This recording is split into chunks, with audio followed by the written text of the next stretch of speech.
Welcome into OutKick the show. I'm your fearless leader, Clay Travis. I hope all of you are having fantastic, Thursday. Fantastic Thursdays wherever you may be across the country. We got a lot to dive into. Aaron Rodgers out with the Jets. What sort of drama might that lead to? RFK Jr. has officially been confirmed. Disney going after DEI, woke Disney, pretty crazy to contemplate that we might be there. I've made some friends in the media universe. I think we have a couple of clips from the University of Chicago and from the Piers Morgan show to play for all of you. And I think they tie in well with some of the topics that we're going to be discussing today. Thanks to Marco Rubio, by the way, who just joined us on Clay and Buck, Secretary of State. And we can clip this, and we probably should write about it at OutKick. But Marco Rubio's son scored in the bowl game, and there's obviously many significant stories out there about Ukraine and Russia and Gaza and Israel and the larger geopolitical arenas, China certainly, about what's going on. But it was fun to talk with Marco Rubio, who is a monster football fan, about how much fun it was to watch his son score a touchdown in the Florida Gator Bowl game. For anybody out there who's a dad or mom, you can, especially if you're a college football fan, you can imagine that that's got to be a pretty awesome experience. But I wanted to mention right off the top here, Aaron Rodgers officially done with the Jets. Now, I love Aaron Rodgers because he was right about almost everything COVID-related, and he was willing to be outspoken about it, and that is really kind of what cemented my rooting interest for him. There are a lot of teams, I think, that could kick the tires on Aaron Rodgers. The question is, how much does Aaron Rodgers have left in the tank? And I would imagine that what Aaron Rodgers is looking for is going to a team that might offer him a possibility to make a run at another playoff appearance and a Super Bowl, more so than just a paycheck. Now, that's my guess in general, that this would make the most sense. And here are the teams. This is according to online sportsbooks and offline sportsbooks in general. Unless they pay us, I don't give them any. I don't give them any props. The Steelers are the favorite to get Aaron Rodgers. Okay, I can see that. You're moving on theoretically from Russell Wilson. Justin Fields out there also available. The Raiders certainly need a quarterback. Here's what I'll say about both of those teams in general. I don't know that it makes a lot of sense to stay in the AFC if your goal is to be able to win a championship. And that's because you still have to get past Patrick Mahomes, Josh Allen, Lamar Jackson, and Joe Burrow, among others. Are the Steelers or the Raiders going to be better than those teams? I don't think so, even if Aaron Rodgers plays well. Particularly the Raiders that are in the AFC West and have to play Mahomes twice, and the Steelers that are in the AFC North and have to play Burrow and Lamar for 4 of their games. That seems very difficult. 49ers, that presumably would be a team that makes sense if they're not going to do a monster long-term extension with Brock Purdy.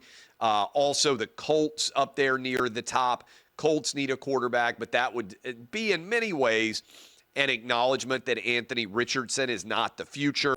I don't feel like that makes the most sense. Vikings may have the most interesting quarterback decision to make of any team in the offseason because, remember, they drafted J.J. McCarthy. He had surgery, never played, but that was their first-round pick. Then Sam Darnold came in and set the world on fire before kind of falling apart in the final 2 games of the season against the Lions and the Rams. So are they going to franchise tag Darnold and continue to sit McCarthy? Do they let Sam Darnold walk, go with McCarthy? Do they bring in another veteran? I think these are all questions. By the way, I got a monster cold coming out of the Super Bowl. So if you see me rubbing my nose, it's to try to avoid having just rivers of snot rolling down everywhere, and trying to avoid blowing my nose live on the air. But your boy's playing hurt. I've got so the Vikings have a really intriguing decision to make there. Titans, number 1 overall pick Titans. Are you sold on taking a quarterback? If you are, then obviously Aaron Rodgers wouldn't make sense. If you are not, then Aaron Rodgers might make sense, especially if you could trade back and add more picks. So I think that's an intriguing decision for the Titans, because talk has been that Cam Ward is the most likely quarterback they would take over Shedeur Sanders. But are they going to go quarterback or not? Could they trade back? Rams, uncertainty about what the future of Matthew Stafford is. Talk that Cooper Kupp is on the market. The Kupp-Stafford relationship seems strong. Kelly Stafford has weighed in. That's Matt Stafford's wife. Never good when the wife starts weighing in on drama relating to your business. It's funny. I've told this story before, but early on in my career, people would say nasty things about me in the comments, and my mom got upset, and she went in and started defending me. And this is, I don't know how many people have ever had to do this, but I had to call my mom and be like, Mom, you don't need to get in the mentions and like be trying to defend me and talk about what a good dad I am and everything else. I respect the fact that, you believe that I'm amazing and you got great taste. Love you, Mom. Wife never felt the need to dive in. I told her, though, years ago, to be fair, because people would tag us both and everything else. I'm like, you don't need to be on social media. Like, whatever. And people will still message her and be like, did you know that your husband said? Like, how weird are you if you're tagging somebody's wife and saying what their husband said? It's like such a super weird thing to do. But she doesn't really get on social media, like, to her credit. She's like, what is, this doesn't have anything to do with me. And she rarely posts or anything. But we have had that conversation. I've had to talk to the boys. As my boys have gotten older, I've had to say, hey, be careful on social media. There's a lot of crazy people out there. I don't want, you guys interacting. We didn't let our kids have phones until they were 14. And then they don't really post on social media or anything like that. I've got, a 17-year-old and a 14-year-old now. And I'm like, hey, you got to be careful. Don't do anything stupid on social media. But it's never a good sign. All this circles back around when your wife, Kelly Stafford in this case, decides that she wants to weigh in on decisions being made by the team. But this is the world we live in, where lots of wives and girlfriends have their own podcasts now and have their own popular Instagram pages and Twitter profile pages and everything else. And so they're public with their commentary now. Giants, obviously desperate to figure out their quarterback situation. Seems unlikely to me that Aaron Rodgers is going to go Jets to Giants and stay in the New York area, but who knows? And then the Browns. If I were advising Aaron Rodgers, I think it makes the most sense for him to go to the NFC. Because I just think if your goal is to get into the playoffs and make a run, the quality of quarterback in the NFC is substantially below the quality of the quarterback in the AFC. And I think it's hard for me to see you going to a team in the AFC and being good enough to get past Mahomes, Josh Allen, Lamar Jackson, and Joe Burrow, to say nothing of Justin Herbert if he elevates his game. We'll see what happens with C.J. Stroud in year 3.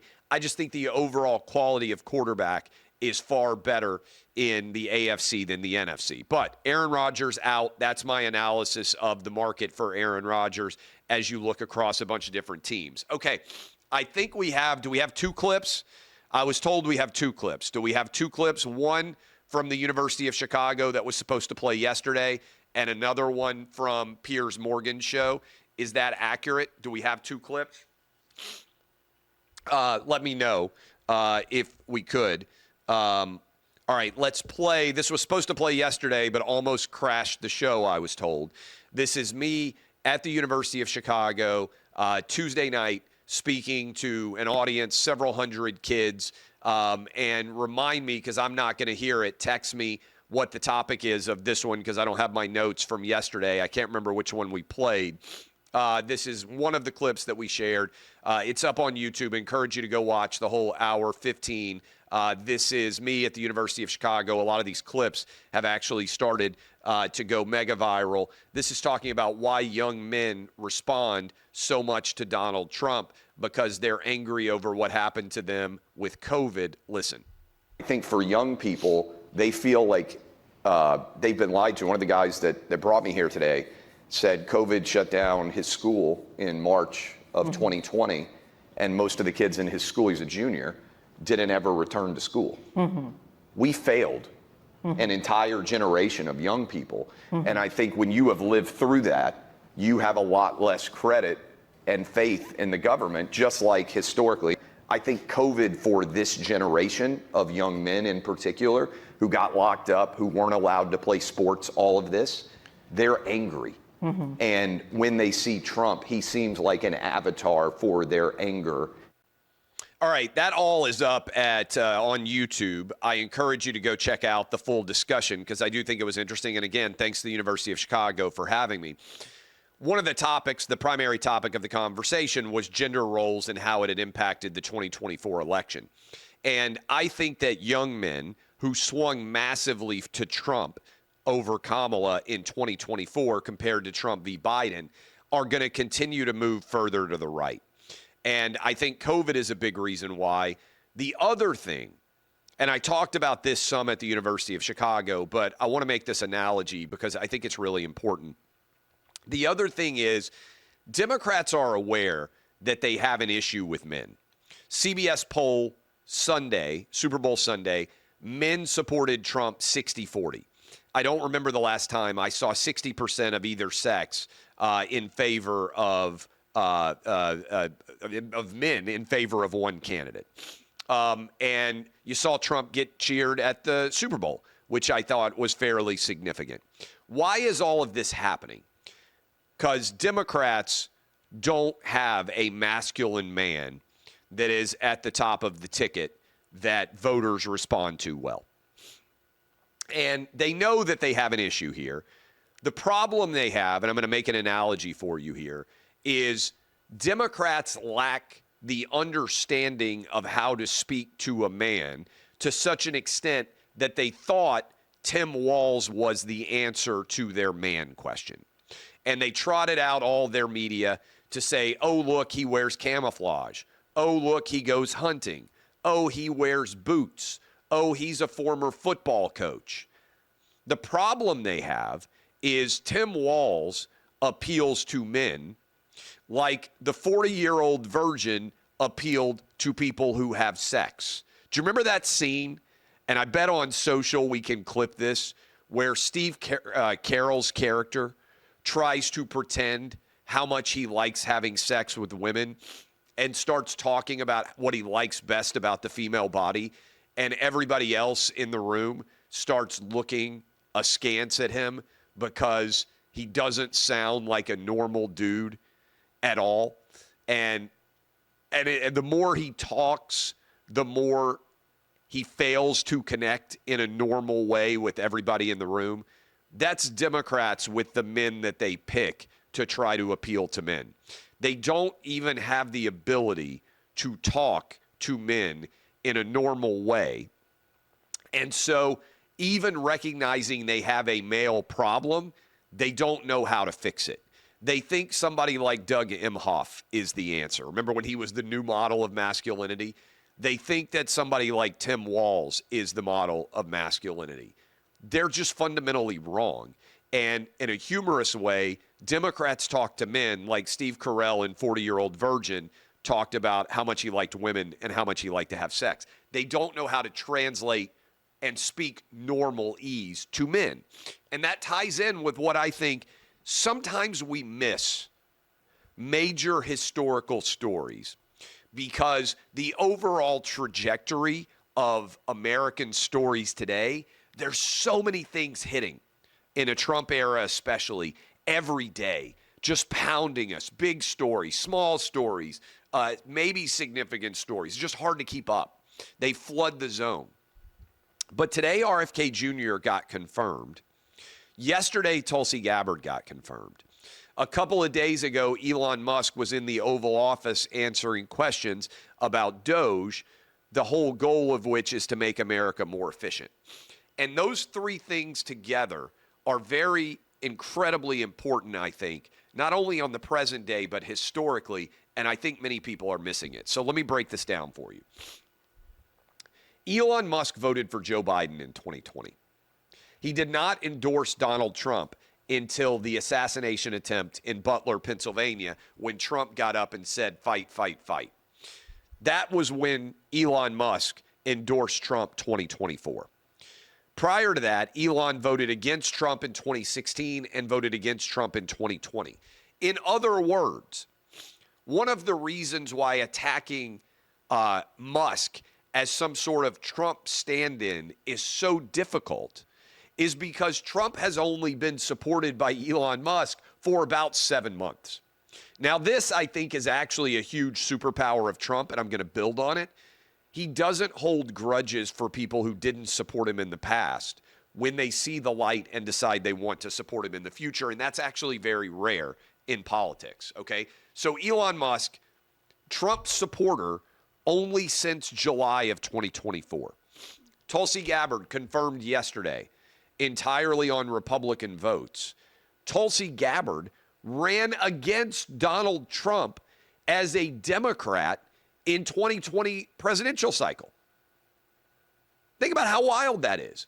Tulsi was a lifelong Democrat, elected politician from Hawaii who ran for president of the United States against Donald Trump in 2020. It's extraordinary. It's absolutely extraordinary. Now Trump has made her his head of D&I, and she now has been confirmed as a Republican member of his administration. But she only became a Republican like in August, September. It's really pretty crazy. Maybe it was July. I think it was August. Okay? RFK Jr., the most famous Kennedy in America. Kennedys, obviously, are probably, certainly right up there with the Clintons, as the most famous Democrat Party stalwarts family in America. And RFK Jr., a lifelong Democrat who is in his 70s, didn't endorse Trump until late August 2024.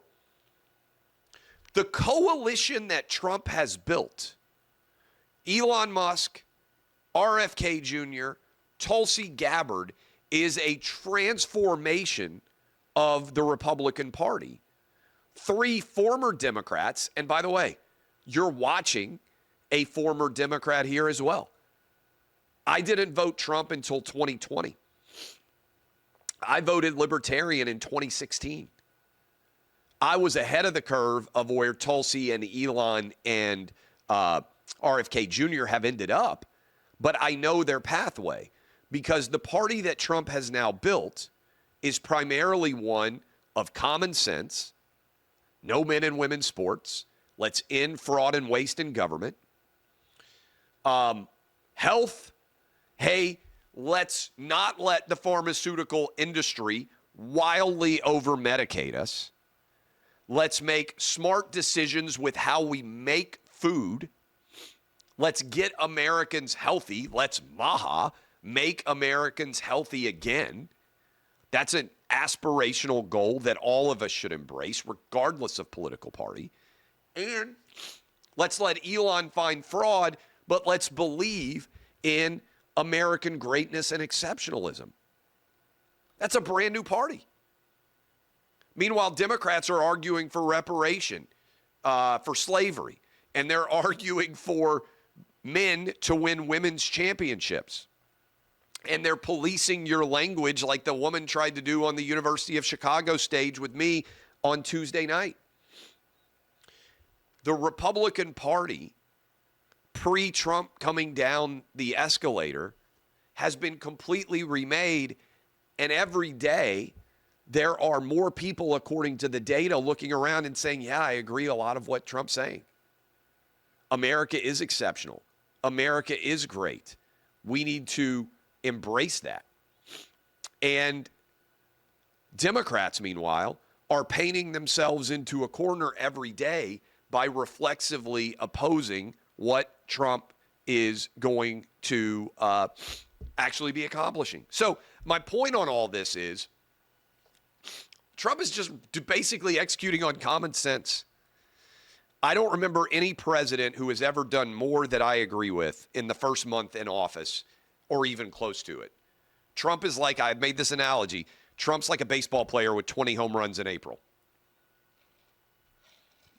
And I think every day he's expanding that coalition. All right, I mentioned RFK Jr. Yesterday, some of you may have seen this already, but I was on with Piers Morgan.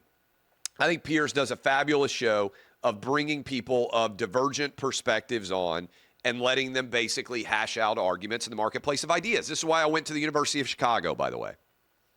One of my goals in 2025 is to try to persuade people, try to talk to bigger audiences, audiences that may not like me, audiences that may not be as receptive to the arguments that I make, because I just want the marketplace of ideas. I want what I believe to be exposed to a larger audience. So I love doing Piers Morgan. I think he's got a great show. If you haven't watched it on YouTube, you can go watch the full discussion. But this was a topic discussion about RFK Jr. And I said that I was happy that RFK Jr. was headed towards confirmation. And Roland Martin says that he wouldn't support RFK Jr. because he questioned some vaccines and was anti-science because he wasn't signing on to every government recommendation out there. And this is what that sounded like. Roland, how many COVID shots have you gotten? Oh, I've had 2. Roland, you're a big guy of science. How many COVID shots have you gotten? And guess what?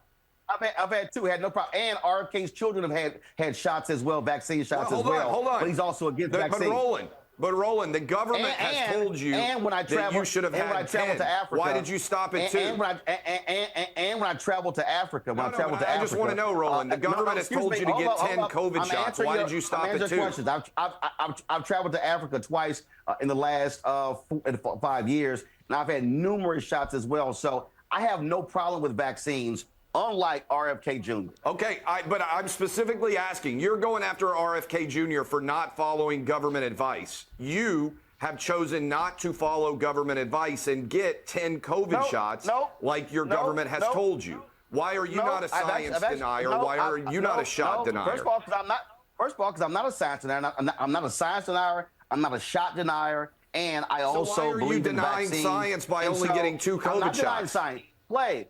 That's cute, but I'm not denying science. I think you are. You've left 8 COVID shots. I'm surprised you're still alive, frankly. Okay, what happened there was I think Roland got blown up, although he couldn't acknowledge it, by simply not being willing to recognize that he's done the same thing that RFK Jr. has done, which is accept some government suggestions when it comes to his health, and not all of them, which is actually what I think most rational Americans should do. But if you have not chosen to get all of your COVID shots, and I don't know, are we on 8, 9, 10, whatever freaking number we're on right now? I think it's around 10. If you haven't chosen to get all 10 COVID shots, then you have made a calculated decision to not do everything the government tells you that you should be doing. That's actually what I think adults should do. Make rational choices for your own health that may be different than what the government would recommend. By the way, if you're having more than 4 or 5 drinks a week, you're making a decision different. If you're eating steak more than X number of times, right? We all question and don't follow every governmental guidance on everything. Why is that controversial? Isn't that what we should want authority figures to do? I don't want mindless sheep following the advice of every single government agency and every single government doctor. I might have been more trusting pre-COVID, but based on the lies that we were all told during COVID, I think it's funny that Roland is actually making similar choices to me while claiming that he isn't. Anyway, I just think if you've got people out there making that argument against RFK Jr., just say, okay, how many COVID shots have you gotten? And if they haven't gotten 8 or 10, they're basically making the same choices as RFK Jr., which is questioning and or analyzing from their own risk-based perspective what the right choices are to make for them going forward. Okay. I want to hit on this as we are headed out. Disney has decided, woke Disney, has decided that they are going to dial back some of their DEI initiatives, including, for instance, putting trigger warnings up before you watch Peter Pan or is it Snow White? Like, I mean, old Disney movies, maybe Bambi, Pinocchio, Dumbo. The fact that they're putting trigger warnings on old Disney movies is freaking insane. But also emblematic that the woke Disney universe is collapsing.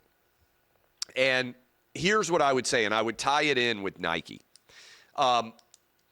Disney and Nike have both basically seen their stock prices not move for a decade. And I don't think it's coincidental that that is when the woke virus started to take over the country. Nike decided, hey, Colin Kaepernick is a hero. I talked about it. I wrote about it. I probably should write about it again. From the moment that Nike started using Colin Kaepernick in ads, the stock price is down since that point in time, which is hard to do because the stock market since like 2016 or 2018, I believe, has basically tripled. In fact, let me look this up to be sure about it. But let's use the S&P 500, which is a collection of the 500 largest companies. And if we go back to 2018, roughly, if we go back to 2018, the stock market was around 2,700 midway through 2018. It's now at 6,100 and change. In the past 10 years, it's up nearly 200%. So you basically tripled your money if you just bought the 500 largest companies. Meanwhile, you have not moved at all, or you've lost money if you bought Disney and Nike stock. They lost their way. Disney, Bob Iger, fire Kathleen Kennedy. She has completely destroyed Star Wars. And Jimmy Pitaro, if you were actually trying to make ESPN worth anything at all, you would call me up and you'd be like, okay, Clay, which 10 people should I fire? I think overnight you could end the woke virus inside of ESPN and inside of Disney if you fired Kathleen Kennedy and if you fired 10 people that are infected ESPN with far left-wing politics. Now, what did Nike do? Just go back to making us laugh. Go back to making us believe in athletic excellence. Go back to the meritocracy. How in the world is Nike not going full on Caitlin Clark phenomenon? You've got the most popular women's athlete in the world. Adam, correct me if I'm wrong. Do they still not have a Caitlin Clark shoe out? My mind is blown by this. The minute that she started playing in the WNBA, you should have rolled out for every little girl in America the Caitlin Clark ones. And that should have been the baddest ass women's tennis shoe that has ever been made in the history of Nike. You wouldn't sleep on a male athlete who was dominant. I don't know, has Cooper Flagg signed a shoe deal yet? He's going to be a fraction as popular as Caitlin Clark, but I bet when he goes out on the court for his first NBA game, there will be some Cooper Flagg ones, right? He's going to be the overall #1 pick, Duke star basketball player. Zion, Nike didn't miss on Zion. They had brand new Zion shoes. Now, he hasn't performed at the level that they hoped. They didn't miss on LeBron James. They didn't miss on, if I remember correctly, Reebok had brand new Shaq shoes ready. She does not have her own shoe. How is that possible? How are you burying Caitlin Clark inside of a garbage ad, Nike, where you claim that the reason why women's athletes aren't successful is because of misogyny? What? Do you know men watch more women's athletics than women do? If misogyny actually existed, no male sports fans would watch women's sports, and they would be even less popular than they already are. Most Caitlin Clark fans are male. I don't understand why Nike would be running women's sports ads saying men suck. How about women are awesome? I'm just over this whole girl power, girl boss era.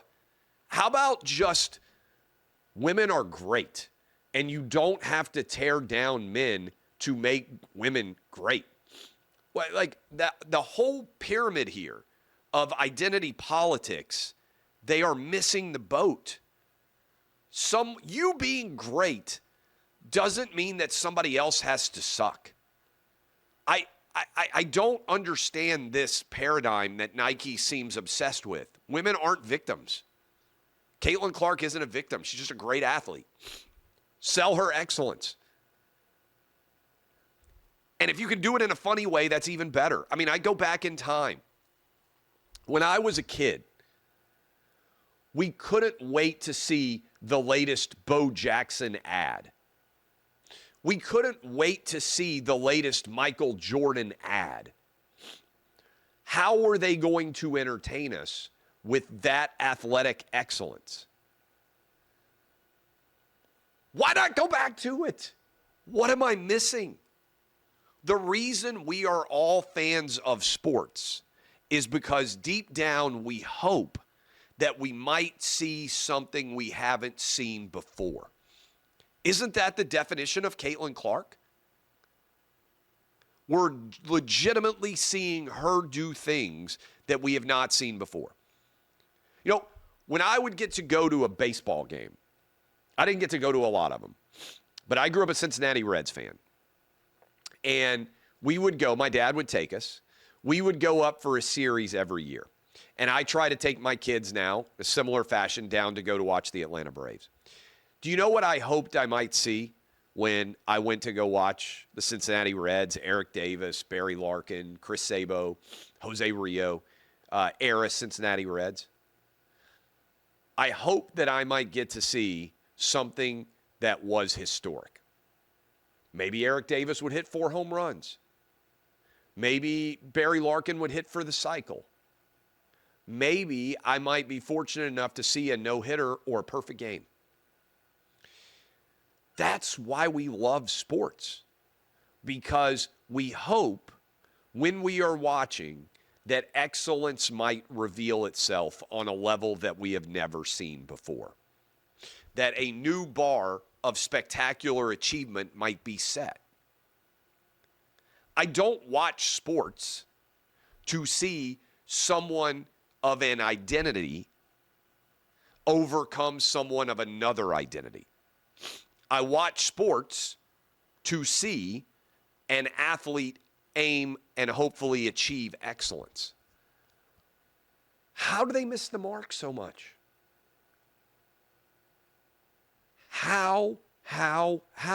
And I would be way more frustrated by this if, look, I built a company based on the idea of sports are fun, everybody should enjoy them, the meritocracy is great, and oh, by the way, cheerleaders are pretty and beer tastes good when it's cold. I'm not reinventing the wheel here. And the fact that we have no competition for this and that we continue to dominate, I just look around and I'm like, how is everybody else so friggin' stupid? And I mean, like, if they made me CEO of Nike, I feel like I would have a Caitlin Clark shoe out in a few months, and it would be the best-selling shoe probably that Nike has had in a decade or more. And some people might be unhappy because they might say she's not the best WNBA player. So what? Bo Jackson wasn't the best player in the NFL or the best player in baseball. Now, he was the best player doing both. Sometimes athletic excellence is unique and captures the cultural zeitgeist, and it's not always the best player necessarily who captures it. Michael Jordan became a star long before he was the best player in the NBA. So did LeBron James. And so I look at what I've seen Disney and Nike do, and it just boggles my mind that you could have great meritocratic businesses built on embracing excellence and creative brilliance, and you could have leadership that becomes so stultified that the brands basically light themselves on fire. And this is one thing that I think Donald Trump is right about. Everything woke goes to shit. And so, with that on mind, I will continue to break this down. I think I'm going to be out tomorrow. Got to get well from this. I'm going to watch Cobra Kai tonight with my boys, which is a great anti-woke show that's been on Netflix and YouTube and everything else. So well done. They are completing the 6-season character arc today. 5 episodes airing. The Travis family, it's legitimately in my calendar. The Travis family is having dinner and watching all 5 episodes tonight. So I love all of you. DBAP unless you need to SBAP. I am Clay Travis. Probably no show tomorrow, but I've got Martha McCollum. Tomorrow's Valentine's Day, by the way, for all of you out there that may not have recognized that. I appreciate all of you. DBAP unless you need to SBAP. This has been OutKick, the show.